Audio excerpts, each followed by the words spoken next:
नमस्कार सज्जनों, महापुरुषों, आप सभी को मेरा नमन। आप सभी के प्रेम भरे अनुरोध के कारण, विनय भरी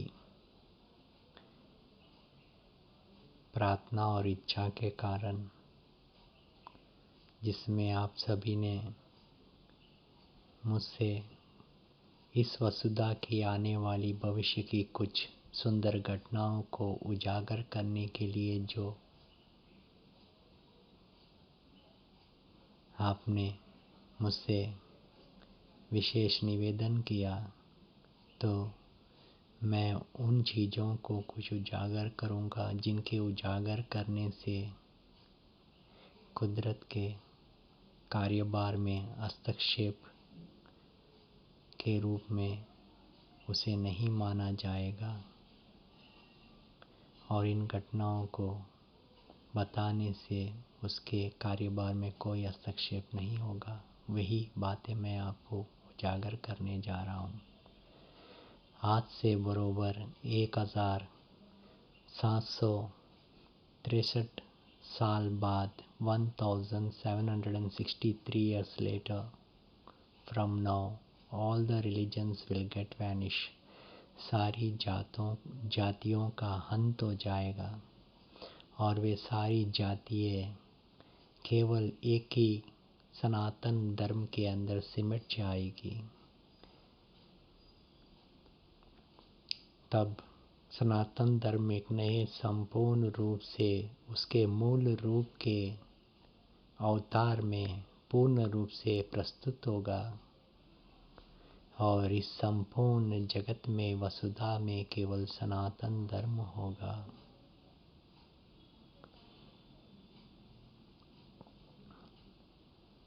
Except that to a little bit corner here and there, almost negligible, 1% or around lowly to that percentage, some ignorance in some corners will dwell with their own way. But apart from this, 99% of the entire earth will be covered up by Sanatana Dharma. This is the message I have received from the God Almighty. All the religions will get compiled into it, and it will be termed as Sanatana Dharma, all are one, at all gods are one. The focus will be on the God rather than on the religion. जब सारे धर्मों का अंत हो जाएगा, उसके बाद मनुष्य का केंद्र भगवान पर होगा, ना कि जात पर। ऐसे नए युग का निर्माण होगा। संपूर्ण सनातन धर्म एक नए आकार और उसके मूल्य आकार और सत्य स्वरूप में प्रकट होगा। और भी कुछ विशेष रूप में जानकारी दूं तो आने वाले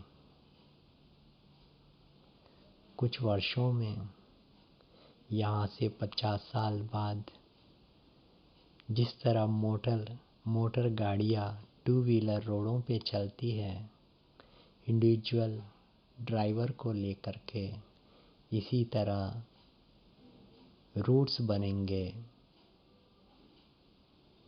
वेज बनेंगे, स्पेशल पैसेज वेज बनेंगे जहाँ पे मानव उड़ते हुए अपने घर से ऑफिस की ओर प्रस्थान करेगा।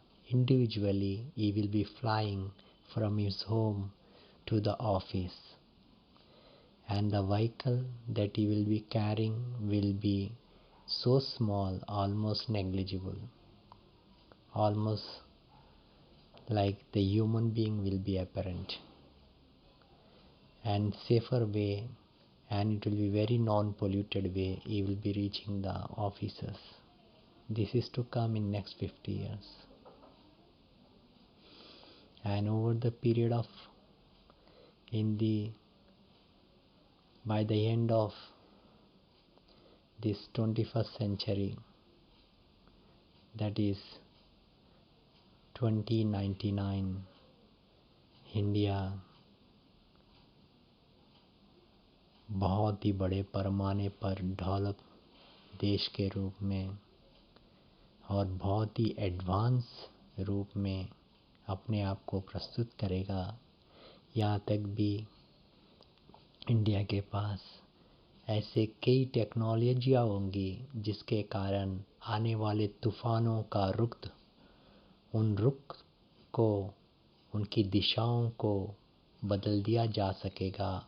यहाँ तक भी तूफान को वहीं पे स्तंभ कर दिया भी जाएगा या न्यूट्रलाइज भी कर दिया जाएगा। ऐसी टेक्नोलॉजीज हिंदुस्तान के पास होगी। हिंदुस्तान के पास नॉन विजिबल एबिलिटीज़, कई चीज़ों को अदृश्य करने की लेटेस्ट टेक्नोलॉजियों के साथ हिंदुस्तान साइंटिफिक एडवांसमेंट में विश्व गुरु के रूप में उभरेगा। और हिंदुस्तान के अंदर मनुष्य जीवन बहुत सुंदरता से और बहुत नेकी से, बहुत स्वच्छता से और बहुत अच्छे पैमाने से अपने आप को निखार कर पूरे विश्व के सामने एक हिंदुस्तानी अपने आप को प्रकट करेगा। आने वाले समय में जो मैं अपनी दिव्य दृष्टि से हिंदुस्तान, इंडिया का जो मैं हिंदुस्तान के शहरों का मैं दृश्य देख रहा हूँ, तो world's biggest tallest towers and world's biggest cities, most fascinating cities with excellently developed roadways, bridges, flyovers and excellent facilities and well focus on greenery and nature, ये सारी चीज़ें हिंदुस्तान में होगी। लेकिन कुछ और भी विशेष बातें हैं जो हमारे देश के अंदर कुछ जाति वर्गों द्वारा पीड़ाजनक बातें भी होगी, जिन्हें मैं इस समय बताने में कुछ संकोच कर रहा हूँ। ये आज से करीब 46 to 47 ईयर्स बाद उसके आसपास काफ़ी इनके द्वारा देश भर में कुछ अनएक्सपेक्टेड वे ऑफ मूवमेंट्स उनके द्वारा किया जाएगा, जिसका बहुत बड़ा समाधान और ये परमानेंट सॉल्यूशन की ओर हिंदुस्तान काम करेगा। धन्यवाद आप सभी का। नमस्कार। और भी कुछ रहस्यमय बातें वक्त आने पर ही मैं उनको उजागर करूँगा। धन्यवाद।